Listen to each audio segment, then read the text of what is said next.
Morning. Welcome to Carol's Books and Story Time. I have another story for you from my book, Granny's Button Basket. And this is a story about my great-great-grandmother. It's called Rebecca's Story. "It's just not right," exclaimed 14-year-old Rebecca, slamming the plate down on the dining room table.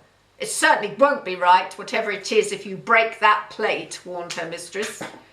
"What on earth has got into you, girl? You look like a thundercloud, and that's just not like you. And your work this morning has been very sloppy, not to your normal standard." Mrs. Evans, the wife of a prosperous South Yorkshire farmer, was a kind lady. She'd employed Rebecca as a maid when Rebecca left school on her 12th birthday. "I'm sorry, mistress, but it's the vicar." "Rebecca, really, what has the poor old vicar got to do with the mood you're in today?" "Didn't you hear the sermon on Sunday, mistress? The vicar was blaming us girls for sin coming into the world. I think that's very unfair that you should blame Eve, seeing that Adam was weak enough to eat the fruit as well. It's just not fair. How could he say that all girls are like Eve? I know that if I had been Eve, I wouldn't have listened to the snake. I wouldn't have eaten the forbidden fruit." Rebecca paused for breath. "Especially as God said not to eat it," she added piously. "Well, child, I'm not going to waste time arguing with you now over the sermon. I can see why you're cross, but I do not think you can say you wouldn't do the same thing if you'd been there in the garden." Rebecca was in a bad mood all week, and everything seemed to go wrong. She broke a plate, she spilled the silver polish all over the beautiful dining room table, which she'd forgotten to cover up before she started the task of polishing the silver. She was late for work one morning, and the cows didn't get milked until later. And then one had kicked her, giving her a nasty bruise on her ankle, which hurt whenever she buttoned her black leather boots. About 9:30 on Friday morning, at the end of Rebecca's bad week, Mrs. Evans called Rebecca into the parlour. "Rebecca," she said kindly, "I have some very special guests coming for Sunday lunch. Would you be prepared to work on Sunday?" "Yes, mistress," Rebecca replied. "Good," smiled Mrs. Evans. "Now, because Sunday is going to be very special, I need you to give the whole house a very good clean today and tomorrow, which is Saturday. And then on Sunday you can help me get the table ready for our guests. Is that all right with you, Rebecca?" "Oh, yes, mistress," the girl replied. Rebecca worked hard, and soon the whole house was gleaming, ready for the guests. On Sunday morning, instead of going to church with the rest of the family, she stayed behind with Mrs. Evans to get the dining room ready for the special guests. First, she helped Mrs. Evans spread the lovely snowy white tablecloth on the huge mahogany dining table. Then she carefully polished all the silverware with a clean cloth to make sure it sparkled before she set it in place on the table. Then she gave the plates with their green and gold patterns a polish before she set them in place. Rebecca was just in the middle of polishing and then setting each wine glass by each of the 12 places when Mrs. Evans walked into the dining room carrying a large silver plate with a shiny, domed cover over it. Carefully she placed it in the middle of the table. Then she turned to Rebecca. "You've made such a lovely job of the table, Rebecca," she praised. "Well done." "Thank you, mistress," replied Rebecca. "Mistress?" "Yes, Rebecca." "What special dish is under the silver dome? Can I have a look?" "Well, Rebecca," said Mrs. Evans solemnly, "this is a very special dish, and I have spent a very long time making it.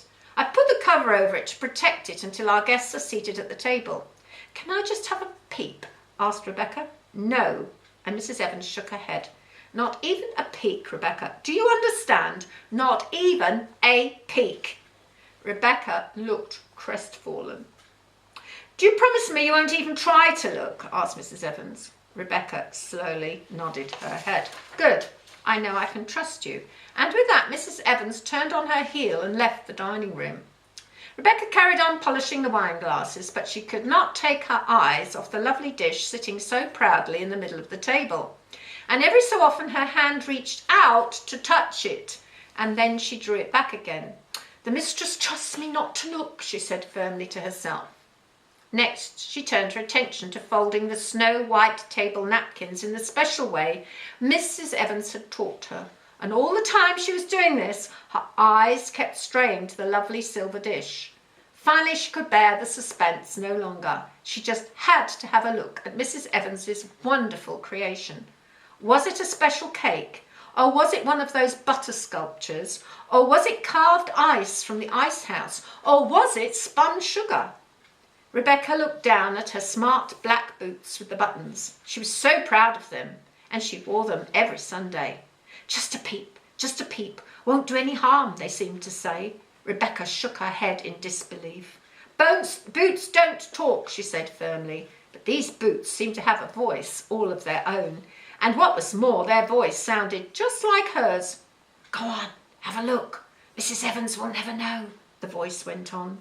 Rebecca's fingers stretched out towards the handle of the lovely silver dish. They were almost touching it. The boots seemed to speak again. Go on, mistress will never know. Rebecca's fingers closed around the lid and she lifted it up ever so slightly. A bit higher, the voice encouraged. Rebecca did as she was told. A pure, white, downy feather floated out from under the lid, and then another, and another, and another. There was a gust of wind. The curtains shivered. More and more feathers drifted out from under the lid, and soon they were dancing around the room. Rebecca tried to slam the dish down, but it only disturbed more feathers until the whole room looked like it had been hit by a snowstorm.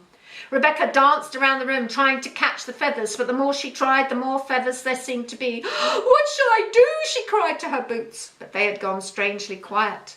I've broken my promise to Mrs. Evans. She will never forgive me. At that moment, Mrs. Evans walked through the dining room door and looked at the mess. Rebecca, why are you so disobedient? She said sadly. I thought I could trust you. A little voice coming from my boots told me to have a look, sobbed Rebecca. And you obeyed that little voice instead of obeying me, didn't you, Rebecca? Rebecca hung her head. That little voice wasn't your boots, it was your conscience, went on Mrs. Evans. Inside us, we have two little voices. One tells us to do things we ought not to do, and the other tells us to do things we should do. Your boots cannot talk, Rebecca. You were listening to the bad voice inside you. Rebecca sobbed, great tears running down her cheeks and splashing onto her lovely black boots with their leather buttons. Come, dry your eyes, child, said Mrs. Evans kindly. But let this be a lesson to you, Rebecca. I seem to remember you telling me last week that if you had been in the Garden of Eden instead of Eve, you would not have listened to the snake, and you would not have eaten the apple. Am I right? Yes, mistress, mumbled Rebecca. Well, child, after today's little episode, do you think you would have taken the fruit? Yes, mistress, I'm not perfect, and I got tempted the same way as Eve. I would have taken the fruit. Rebecca, promise me that you will always listen to the good voice of your conscience and never the bad voice. I will try my best, promised Rebecca. Now, let's clear up this mess before lunch, said Mrs. Evans. That was a lovely story, Granny, said Oliver, slipping off Granny's lap to join his cousins, sorting out the rest of Nana's buttons. I hope you enjoyed that story from my book. Bye.